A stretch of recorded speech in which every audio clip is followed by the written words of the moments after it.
buat Sobati buat gimana? Sobati ini kalau pengen lebih dalam tahu tentang dunia desain tuh teman-teman tuh bisa ngelihat website yang menyebarkan desain kayak Behance, Dribbble.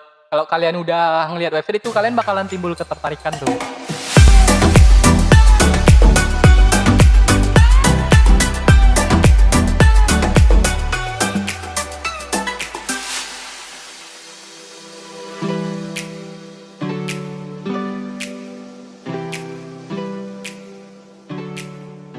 Halo Sobati, ini Rika Rahayu dan kalian kembali menyaksikan podcast Chit Chatty.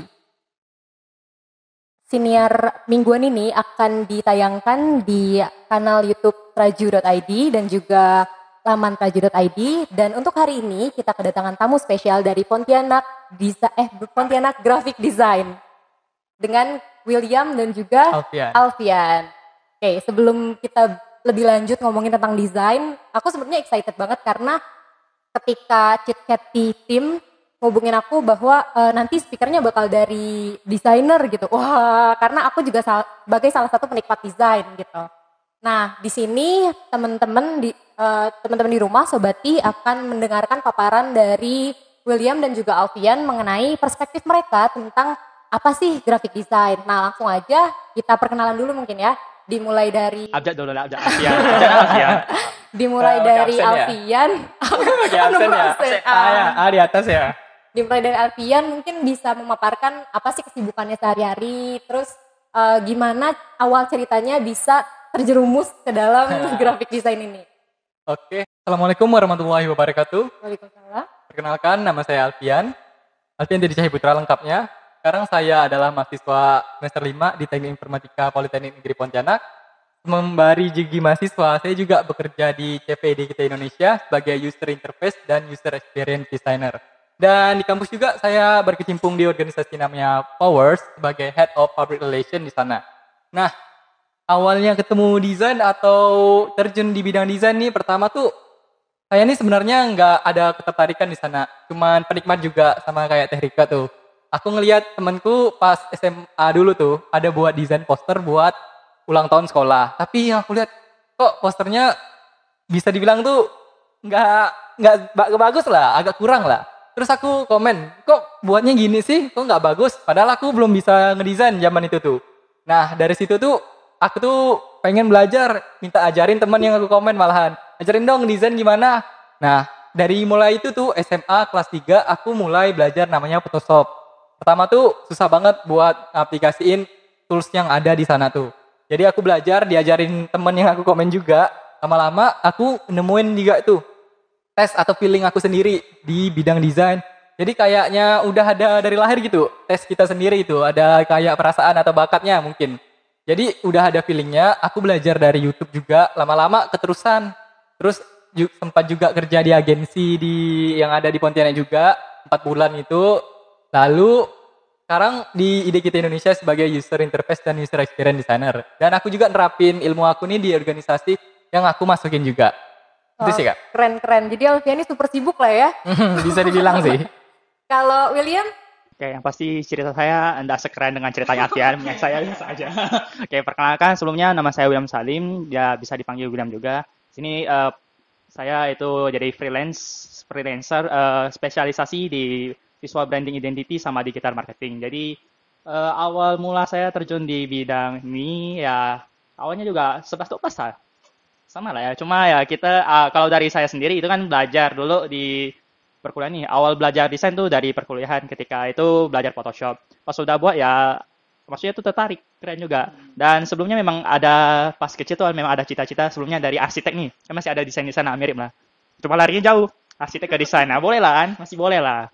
Pas sudah itu ya mulai kita belajar tentang desain sendiri, cari tahu sendiri dari YouTube sendiri juga. Lalu kita ada lihat channel-channel YouTube dari orang lain, kita belajar. Lalu untuk pengalaman kerja ya sementara masih freelance. Ada magang sih, ada magang. Sebelumnya ada magang di PT Graha Digital Indonesia. Ya pas itu ya kalau anak magang tau lah, anak magang gitu lah. Belum gimana spesifik, gimana kerjanya.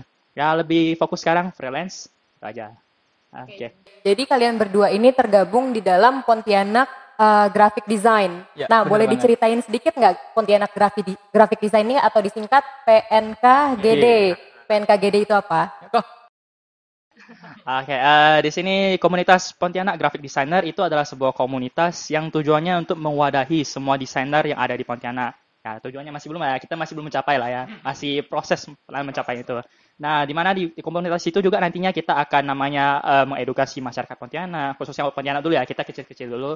Dan tidak menutup kemungkinan nanti sampai skala Indonesia juga nasional, kita nanti edukasi masyarakat tentang apa itu desain itu sendiri, pentingnya desain itu apa. Dan tentunya selain itu kita juga bakal namanya mungkin merangkum. Jadi kita jadi lembaga sebuah komunitas yang juga nantinya juga melayani masyarakat. Nanti kalau ada keperluan desain atau apa, kita juga ada tim-tim yang profesional bisa terjun di dalamnya. Jadi masyarakat juga nanti terbantu, nggak pusing lagi. Kalau misalnya aku misalnya ini butuh desain ini ya, langsung kita ada kontak di sana gitu. Kalau misalkan program-program yang telah dijalaninya? Nah, kalau untuk program-program sendiri masih belum karena kita kan dari kalau awal terbentuknya memang dari grup WhatsApp dulu lah. Itu pada tanggal 16 April 2020. Nah, di sini kemarin kita baru 3 minggu yang lalu kalau tidak salah itu baru presentasi logo komunitas dan lain sebagainya. Dan kalau untuk kegiatannya masih memang terpending sih, masih karena kita ada pandemi juga dan semua member komunitas kan ada kesibukan masing-masing. Kita juga yang misal-misalin. Tapi sebelumnya kemarin ada podcastnya juga, kita ada sharing di sana. Udah. Keren nih, jadi tentang graphic design ini berarti open untuk semua gitu ya. Yang merasa bisa desain boleh masuk, kalau misalkan yang nggak bisa desain boleh masuk nggak nih? Harus punya komitmen dulu. bisa komitmen buat belajar sih. Oh, komitmen buat belajar ya. Karena kalau awalnya semua bisa ya, semua Ya, semua tetap bisa, asal ada niatnya sama mau. Nah, dari cerita kalian nih, William sama Alfian juga kan udah lumayan lama berarti ya bergelut di bidang desain ini. Kalian berarti pernah take order dong, pernah berhadapan dengan klien-klien dong. Pernah nggak sih ada cerita unik atau cerita yang sebenarnya ngeselin, cuma kalau diingat-ingat tuh ya lucu juga gitu tentang perspektif mereka, paradigma mereka sebagai yang melihat desain dengan kalian pelaku desain. Siapa dulu nih? Kau dulu lah. mikir mau gimana nih. Banyak soalnya nih. Nah, sama. Mungkin dari logo tuh kan sering tuh kayaknya klien. Oke. Untuk dari ketika saya terjun di bidang ini ya baru kalau terhitung baru genap 1,5 tahun ya. Mungkin dari Mas Alfian agak lebih lama. Di sini kan mungkin lebih dulu kan terjunnya pas SMA. Kalau saya kan dari pas kuliah gitu. Jadi kalau untuk menghadapi klien udah ada beberapa klien juga baik dari yang lokal, nasional sampai dengan internasional juga ada beberapa. Ya, kalau namanya keluh kesah untuk dalam pekerjaan semua pasti ada. Ada namanya susah sama sulit ya tetap kita jalani ke pekerjaan. Tapi kalau ketemu klien ya tetap namanya ada klien aneh, tetap ada klien aneh juga ya. Nah mungkin tidak ada. Kecuali sesama desainer. Kalau sama desain udah saling paham kan. Kita bisa Anehnya paham. gimana tuh? Anehnya gimana? Aneh gimana ya? Karena kayak lu gua kasih desain nih, kita pakai lu ya misalnya. Gua kasih itu apa nih ada orderan nih desain gini. Gua terus lu aja lu kayak gini desain gini ya. Pas udah desain kita kasih ke dia. Oh, sorry. Kurang ya? Kurang ya. Kayaknya enggak gini. Sebenarnya itu juga jadi ada namanya kalau kita mau desain itu kan namanya komunikasi penting. Jadi kadang ada namanya preview desain sama lain. Nah, kadang klien ini nggak paham proses di dalamnya. Klien kayak tahu asal jadi. Asal jadi. Benar, pada ada eksekusinya, ada briefnya, penting. Dan ketika hal-hal tersebut terjadi ya kita sebagai desainer ya mesti edukasi tadi kan, poin pentingnya edukasi. Karena tidak semua paham tentang hal ini ya kita mesti edukasi dulu. Ya kemarin juga ada terjadi juga serupa. Ya cuma ya mungkin dari kesalahan antara dari kita sendiri desainer juga sama kliennya. Kebetulan klien nih kalau untungnya kalau ketemu klien milenial masih agak mendingan lah, karena udah agak paham, udah agak sedikit teredukasi. Tapi kalau klien kan rata-rata, apalagi perusahaan gede itu udah yang udah tua-tua ya. Istilahnya masih udah pengalamannya lebih dari kita, tapi tidak pengetahuannya Dan desainnya masih belum ya. Belum kurang. Kadang nyesuaiin selera klien sama yang kita mau tuh susah banget sih. Banget. Harus bener-bener briefnya tuh bener-bener cocok gitu. Jadi kita nggak repot di belakang. Jadi kita misalnya pengen bangun rumah tuh rancangannya udah ada duluan sebelum kita bangun rumahnya itu. Kan lucu kalau kita udah bangun gedung 10 lantai tapi suruh dibongkar gitu ya. Bongkar ya. Ketinggian ya. Jadi 1 lantai kan repot juga ganti desainnya. Mending kalau tadi disuruh dibongkar gimana? Mikir lagi gitu kan. Gitu. Penting banget sih brief tuh. Cara dari Alfian? Ada cerita? Dari aku sih kan udah kerja juga, udah berurusan dengan mulai dari perusahaan, organisasi, pemerintahan juga pernah membuat desainnya. Terus juga ada project-project yang di luar kerjaan sih, kayak project personal dengan orang juga. Yang pertama tuh mereka tuh kayak nganggep yang bikin kesel nih, desain tuh dianggap tuh harganya udah ada statis kayak kita beli makanan atau produk gitu. Kan aku desain di percetakan ini harganya segini, kok mahal banget di abangnya nih. Kan itu beda dari desainer sama yang di percetakan. Biasanya percetakan tuh paradigmanya itu masyarakat salah. Jadi menganggap desain sama percetakan. Gini, kalau mungkin sorry dipotong Mas ya. Ini aku coba jelasin dulu ya. Kalau desain itu kan jasa. Percetakan berarti yang difokuskan cetaknya ya. Jadi kalau dibilang ketika kita cetak barang, berarti kualitas cetaknya, lalu kualitas dari warnanya, bahannya. Tapi desainnya ya mungkin hal keduanya. Hal kedua yang dilihat. Tapi kalau kita bicara tentang desain, itu desainnya kita utamain. Kita ada namanya user experience, usernya. Kita mau lihat fungsi daripada suatu desain untuk periklanan sama lain. Ada lagi pembagiannya masing-masing. Jadi tidak hanya serta-merta ketika kita cetak barang, ya udah itu aja desainnya, enggak apa. Beda, itu beda banget.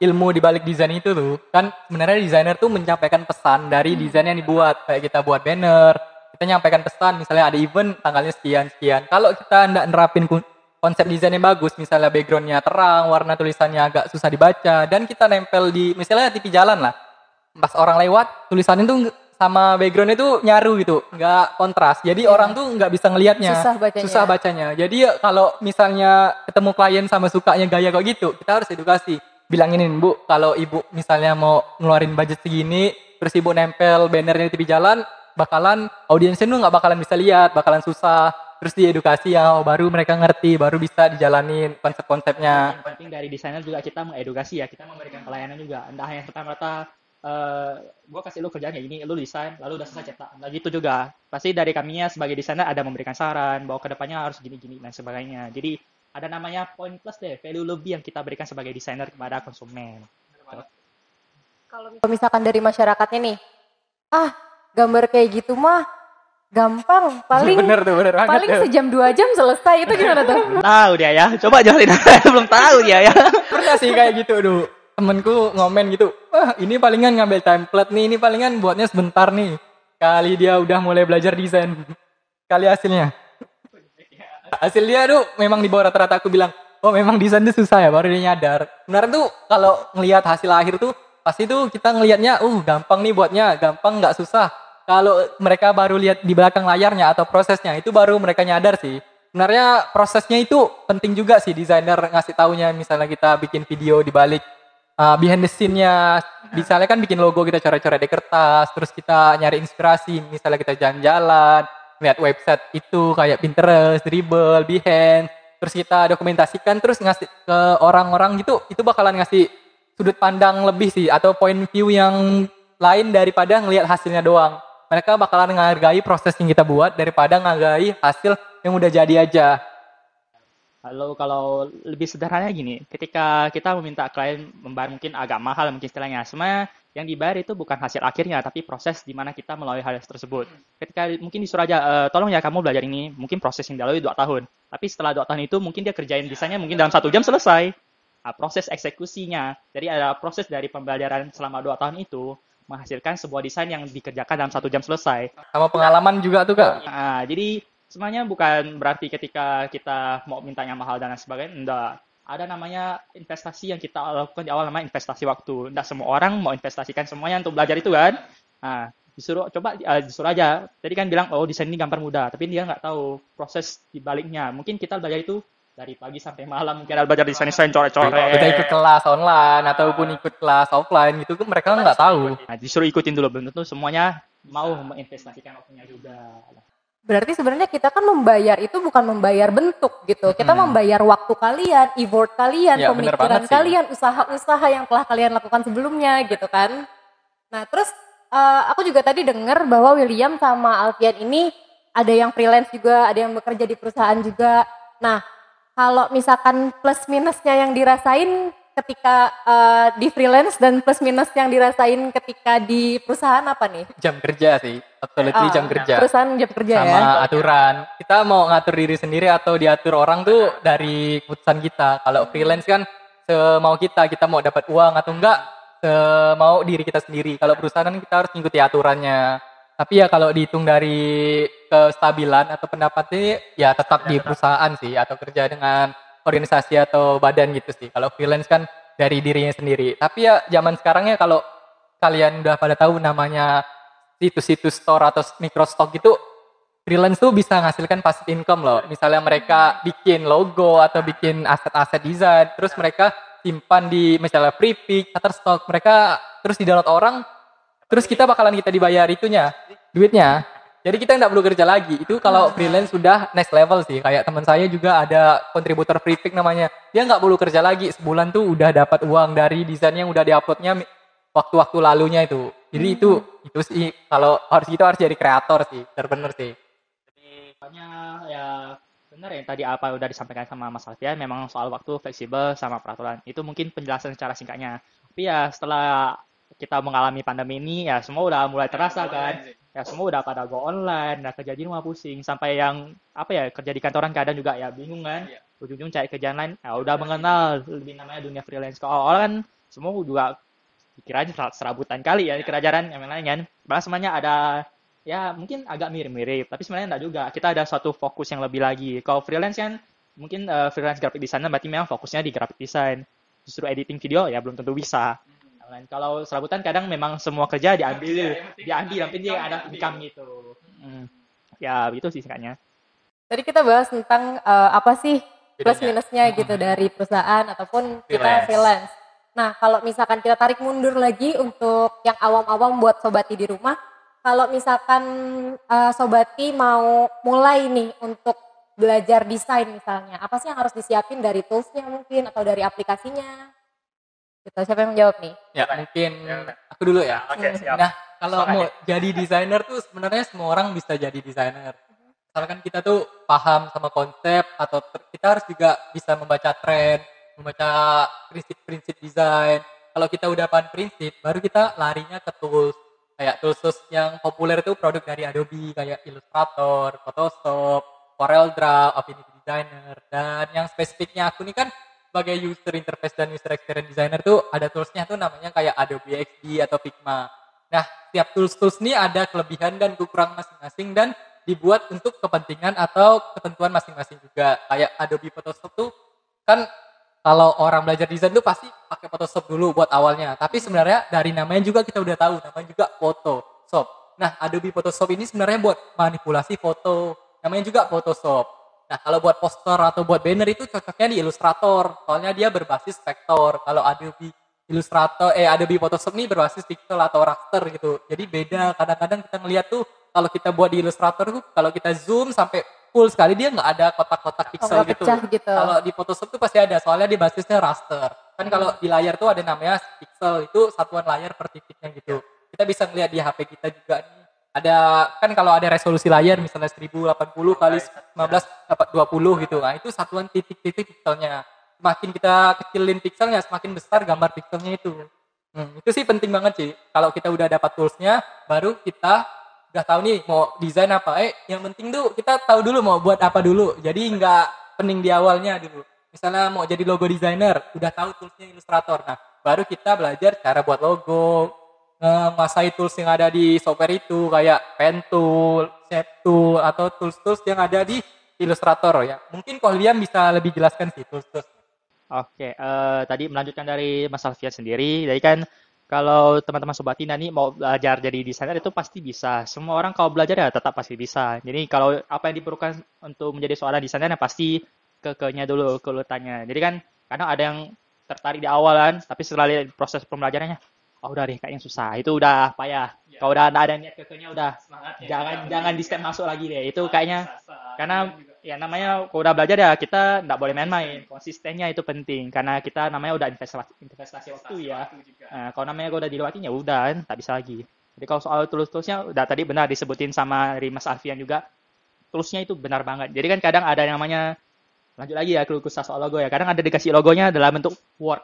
Logo dalam Word, gila. Kita gini-gini aja. Ya, logo dalam Word. Maksudnya clip art, bah. Itu di clip art dikirain logo. Itu kan bukan.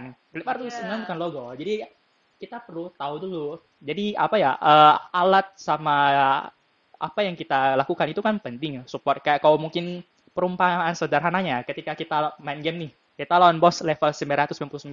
Nggak mungkin kita pakai weapon yang level 1. Kita harus tahu weaponnya. Kita mesti tahu weaponnya dulu, yang pasnya gimana. Kemudian ketika kita ada bahas soal raster sama bitmap sama ya. Raster sama bitmap tadi sama ya. Vektor juga kan. Jadi raster sama vektor itu tadi udah jelaskan sama Mas Alfian, itu benar banget. Jadi kalau awal kita belajar desain logo, kadang kan ada desain logo yang pertama tuh dari pen. Pen juga ada loh. Ada yang kedapat klien bilang desain logonya pakai pen. Nah, itu beda dah. Udah lain hasilnya. Ada benar-benar pakai pen. Harus benar-benar pro sekali dengan mouse. Iya, bener sih. Kita mikirnya gimana nih ya? Aku angkat tangan gitu kan, nggak bisa. Jadi ada yang pakai pen, ada yang pakai Photoshop. Nah, itu tadi udah dijelasin juga sama Mas Alfian. Jadi kan memang Photoshop memang khususnya foto editing sama lain-lain. Tapi nggak menutup kemungkinan juga sih kalau kita mau desain majalah sama itu bisa. Asal tadi ukurannya ya, size-nya ya. Kita mesti perhatikan juga. Spesifiknya kalau dari Adobe kan ada Adobe InDesign, itu khusus buat majalah. Kalau di Photoshop buat majalah ya lihat size filenya pasti besar banget sih. Soalnya kita pakai weapon yang nggak cocok di bidangnya gitu. Kayak kita mau lawan bos itu harus cocok dengan weaponnya apa. Misalnya kita di air harusnya pakai senjata yang kayaknya tajam gitu. Nggak mungkin kita pakai api di air. Tapi ya tetap bisa. Tapi damage-nya bakalan kecil gitu. Jadi kalau kurang cocok aja. Ya mungkin kalau teman-teman awal-awalnya mau start dari Photoshop ya juga nggak masalah. Photoshop paling noob friendly sih atau easy friendly sih. Kalau soal kita bicara cerita di awal lagi, itu awal aku memulai karir, awal saya mulai karir itu juga dari Photoshop. juga sih, aku juga Photoshop. Ya, saya sih dari Photoshop 7.0 loh, itu keluaran tahun 2002. Jadi udah lama banget. Belajar dari situ. Pasti itu juga baru pakai laptop kecil-kecilan aja kayak netbook. Belajar ya sampai ngelek kesal-kesalan. Tapi ya kalau namanya udah passion di sananya, udah passionate ya harus kita jalin terus ke mulai dari tadi kan. Kalau soal tool benar juga. Jadi kalau belajar soal desain logo penting namanya itu toolsnya kita pakai vektor. Contohnya tadi Adobe Illustrator, lalu tadi CorelDRAW yang masuk juga Unity. Designer juga. Ya, karena kenapa ini kita penting karena dipakai supaya nanti kalau kita mungkin resize di ukuran yang lebih gede itu lebih nggak bakalan pecah. Ketimbang kalau kita pakai di Photoshop, nanti kalau teman-teman coba belajar ya, coba dites aja ya. Ketika ukurannya mungkin 10 cm x 10 cm deh. Itu masih kecil. Coba bikin banner 10 meter. Udah laptopnya Tria. Udah. Jadi itu penting banget kalau kita pahamin soal toolsnya. Setelah itu baru nanti soal belajar ya gampang deh. Karena awal tahu terjun kalau dari Mas Alfian kalau ada masuk ke kerja kan ada mentornya ya. Aku sih nggak ada sih di mentor, tapi aku kalau udah banyak kerja kan ada pasti ada. Ada orang yang lebih ahli dari kita bisa nanyain ke mereka sih. Kalau awal-awal dari saya juga masuk ke dunia desain ya nggak ada mentor sama sekali, kayak kita YouTube nggak tahu apa-apaan, tapi ya memberanikan diri kita, kayak percaya diri kita sendiri. Lalu kalau ada teman-teman yang bilang pengalaman itu penting, pengalaman sama kerja orang, ya dari saya pribadi mikirnya gini, kalau kita kerja sama orang, pengalaman kita memang lebih enak cepat naiknya. Kita kayak di bus karena kita udah dapat arahan. Berbeda kalau benar. Tapi kalau kita kerja serabutan, freelance juga bilang pengalaman nggak ada ya nggak juga. Karena kalau kita bilang kita mungkin ada salah pijak nih sama mungkin salah langkah. Tapi dari itulah kita belajar. Sama aja pembelajaran. Kita belajar dari kesalahan. Iya, jadi walaupun kita geraknya yang freelance atau yang awal kita mau mulai karir nih lebih lambat, tapi itu kita lebih tahu. Kita udah lebih kekeh karena perjuangan yang kita lalui ya sama aja. Prosesnya mungkin yang dari tapi bahkan waktu lebih lama pastinya. Ya, sama aja. Yang namanya banyak jalan menuju Roma, betul lah. Banyak jalan menuju Roma.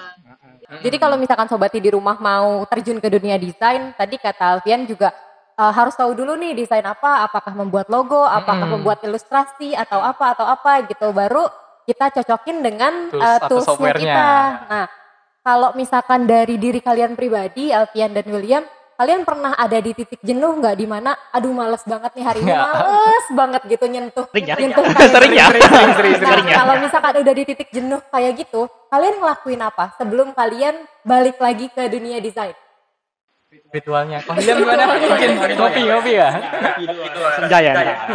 Kalau kebetulan aku pribadi juga kan, selain graphic design, aku juga seorang writer. Jadi ada nulis-nulis buku juga, sama nulis-nulis di beberapa website blog juga ada. Selain itu, ya aku juga ada sedikit, ada tim juga YouTube editing, lalu ada belajar juga soal musik. Jadi aku bisa create musik juga sendiri gitu. Jadi ada Jadi DJ nih, mixer. jadi apa ya? Kita tuh terlepas jenuh karena kan kalau kerja mood semuanya nggak bisa lagi kalau udah nama nih udah masuk dunia kerja nih ada klien datang kita bilang oh nggak ada mood nih nggak bisa nggak bisa itu nggak bisa harus kita kerjai harus kita push diri kita juga jadi ya kita cari media lain ketika kita udah memang jenuh soal desain ini kita mungkin ya pakai hobi lain lah kita cari ada media lain yang bisa menyalurkan kejenuhan kita. Istirahat penting sih. Apa? Ritual Alfian? Mungkin dari aku juga sempat itu cari inspirasi. Ya, kan sekarang aku juga jadi mentor tuh di platform namanya sekolahdesain.id. Kan sebelumnya desain tuh kadang-kadang pasti jenuh sih melakukan kegiatan yang sama berulang kali. Nah, sekarang nih aku jadi mentor nih ngajarin orang-orang awam tata cara ngedesain. Jadi kayaknya tuh ada semangat baru tuh ngelihat komentar mereka atau tanggapan mereka dari yang udah kita sampaikan. Jadi itu tuh ada motivasi baru sih kalau kita ngajarin orang daripada kita buat untuk kita sendiri. Jadi kita berbagi ilmu gitu. Terus selain itu biasanya aku kalau udah jenuh banget tuh bakalan matiin semua device aku. Terus nyari kesibukan lain sih. Nonton Netflix, nonton YouTube. Terus pasti. Netflix and chill tuh pasti banget sih.